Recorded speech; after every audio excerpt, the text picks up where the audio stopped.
జై శ్రీరామ్. ప్రజెంట్ మనం నా పాత వీడియోలో చూస్తే దాని ప్రకారమే నేను ఇప్పుడు పెనుగొండలో ఉన్న లక్ష్మీనరసింహస్వామి గుడి దగ్గర ఉన్నా. ఈ గుడే మొత్తం శిథిలావస్థకు వచ్చింది, కూలిపోయేటట్లుంది, మొత్తం చుట్టూ చెట్లు ఉన్నాయి. దీని పరిస్థితి చెప్పిన కదా, అది చూసి వేద సంకల్పన ఒక ఆర్గనైజేషన్ వాళ్ళు వచ్చారు దీన్ని గుడిని బాగు చేస్తామని. ఈరోజు వాళ్ళు ఇక్కడికి వచ్చి దానికి సంబంధించిన వీడియో క్లిప్పింగ్స్ కానీ అసలు ఏమేం చేయాలి ఏది అనేది ఇప్పుడు ప్రిపేర్ చేస్తారు. దానికి సంబంధించిన డాక్యుమెంటరీస్ ప్రిపేర్ చేస్తారు. నేను ఖచ్చితంగా ఫిక్స్ అయిపోయి ఉన్నాం అన్నట్లు. ఇట్లాంటి గుళ్ళు చాలా ఉన్నాయి మన తెలంగాణలో, ముఖ్యంగా ఈ కాకతీయులు పాలించిన ప్రాంతంలో.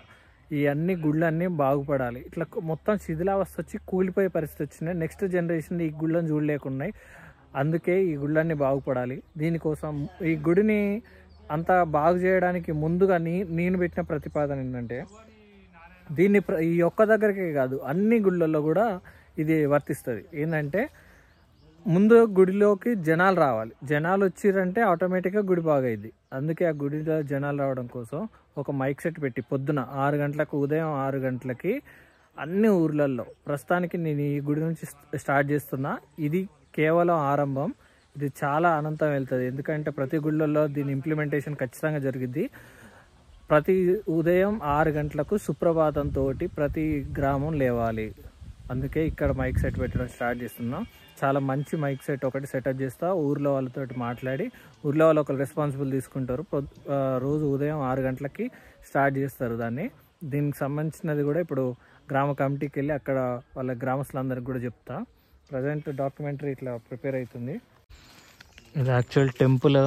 దీని కన్స్ట్రక్షన్ అప్పుడు ఆగిపోయింది. దీనికి సంబంధించింది డెవలప్మెంట్ వర్క్ చేద్దాం అన్నట్లు పెడితే వేద సంకల్ప ఆర్గనైజేషన్ వాళ్ళు మనని కాంటాక్ట్ అయ్యారు. అందుకే ఇప్పుడు ఈ టెంపుల్ చూడడానికి వచ్చినాం. మెట్లు ఎక్కేది. అవును, అదే అదే మెట్లు కూడా ఉంటాయి. ఇంకా అట్లా అని రాను మొత్తం దాన్ని మనం ఇప్పుడు కనుక మనం చేయదలుచుకుంటే ఈ సైజులో మళ్ళీ లేపాలి. ఆ రాతి కూడా సైజులో గుడి పైకి రావాలి. గుడి లేపాలి. ఇప్పుడు 2 అంటే ఇది ఒకటి పైనుంచి చూస్తే ఇది గర్భగుడి, ఇటువైపు ఇది. నేను ఇందాక చెప్పినా కదా, ఇది పురాణము దగ్గర రాజుల కాలంలో కట్టించిన దేవస్థానం ఇది. అయితే ఈ గుడి కానించి మనం నేను 40 సంవత్సరాలు మా ఆలయ పునర్నిర్మాణానికి వేదసంకల్ప.com ద్వారా మీ యొక్క సహాయ సహకారాలు అందించవలసిందిగా కోరుకుంటున్నాం. దాని మీద మళ్ళా పెంచుతారు. ఫస్ట్ ఒక్కొక్క స్టెప్ లెక్క అన్నట్టు. ఫస్ట్ చుట్టూ మొత్తం చెత్త ఉందిగా, చెత్త తీసి బండలు వేయడం, చుట్టూ కాంపౌండ్ కట్టడం, అట్లా అట్లా ఒక్కొక్క లెక్క. దాంట్లోకి ఫస్ట్ గుడిలోకి నీళ్లు పోకుండా ఫస్ట్ ఇలా నాపుతాం. మరి ఇప్పుడు గుళ్ళే లెవెల్ బయట లెవెల్ ఒక తీరుగానే ఉంది కదండి.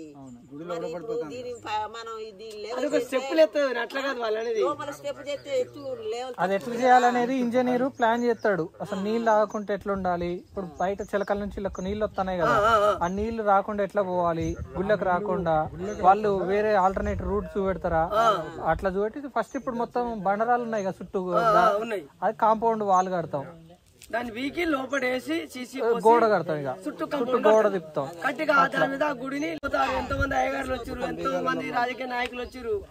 ఎలక్షన్ రాగానే ఇక ఈ గుడిని ఇటు చేస్తాం, ఆ గుడిని అట్లా లేపుతాం అని అంటారు. మీరు కూడా రావాలి ఊకే, ఇట్లా ఇంటికాడ కాదు, అప్పుడప్పుడు గుడికి రావాలి. రోజు వచ్చి దండం పెట్టాలి, అగరబత్తి వెలియాలి. ప్రతి శనివారం మామూలు ఒక సగం మంది దాకా వచ్చి కొబ్బరికాయ కొడుతున్న దేవుడు అని మొక్కుతారు. అయితే ఎంతమంది మొక్కినా కానీ ఆ దేవుడు అక్కడనే ఉంటాడు. ఒక్కోసారి వారం వచ్చినాడు పోలేకపోతాను అక్కడికి. ఇప్పుడు మంచిగా అయింది దాదాపుగా. ఆ దేవుడు అనేది కొంచెం అనుగ్రహం ఉండాలి కదా మన మీద, బలం అనేది రావాలి. మీ వల్ల ఇప్పుడు మీరు వచ్చినారు, మీరు అడుగుపెట్టిన గడియాల కనుక బలం వచ్చింది అనుకో, మీ పేరు నిలబడుతుంది. ఇంతమంది వచ్చారు పోయారు కదా పాపం, మా నుంచి వచ్చినట్టు వచ్చినట్టు వాళ్ళు చేసినట్టు మీ గుర్తింపు ఉంటుంది, మీ ఫోటోలు ఉంటాయి, అన్ని ఉంటాయి. సరే అందరం కట్టించడం ఈజీ, దాన్ని నిలబెట్టుకోవడం మీ చేతుల్లోనే ఉంటుంది. ఊరు బాధ్యత. This is 1000-year temple, Ugra Narasimha temple, constructed by Kakatiya kings. Temple compound is almost damaged. Water leakage is everywhere in the temple. Even in the Garbhagruha, we can see water in the rainy season. So we need your help, we need your support to renovate this temple.